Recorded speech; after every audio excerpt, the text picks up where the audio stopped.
You have no idea, Reem, how hard it is to get anybody into this studio to defend your boss.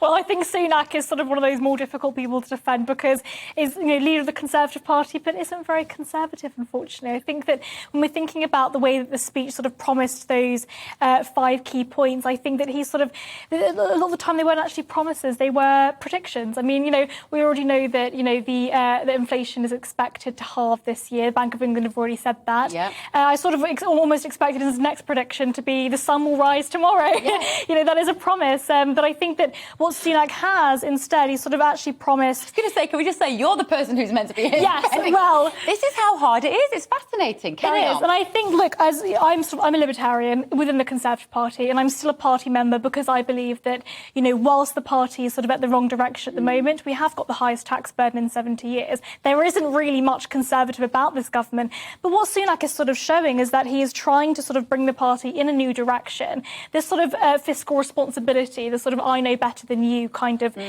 sort of mantra. I think he doesn't necessarily have the politics behind him. He did sort of appear a bit like a head boy in his speech. Constantly. I mean, even I would go as far as to say sort of year 8 about to sit his common entrance exam.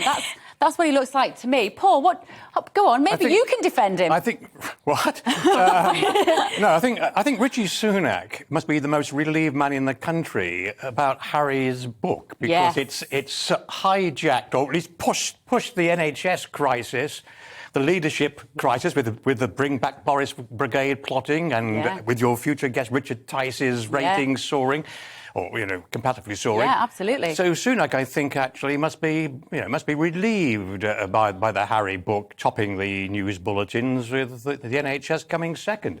But I felt that he'd been studying Tony Blair's speech patterns, except he can't deliver them anywhere near as well.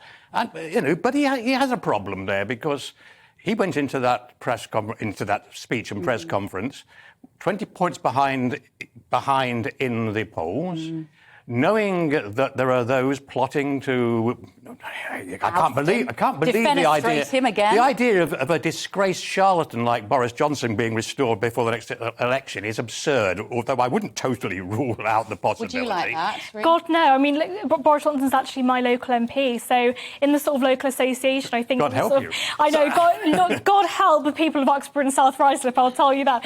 I think that these figures like Boris Johnson are sort of in the centre of the party. I mean, we forget that, with the amount of government debt that we have at the moment is a direct result of Sunak and Johnson's policies. What I want to see is the sort of, I think that Sunak is sort of showing this as sort of new direction in the party. But we've got to remember all of this debt, all of this spending. I think you spoke about there's a sort of printing money like sweets the Bank of England sort of did over the course of the pandemic.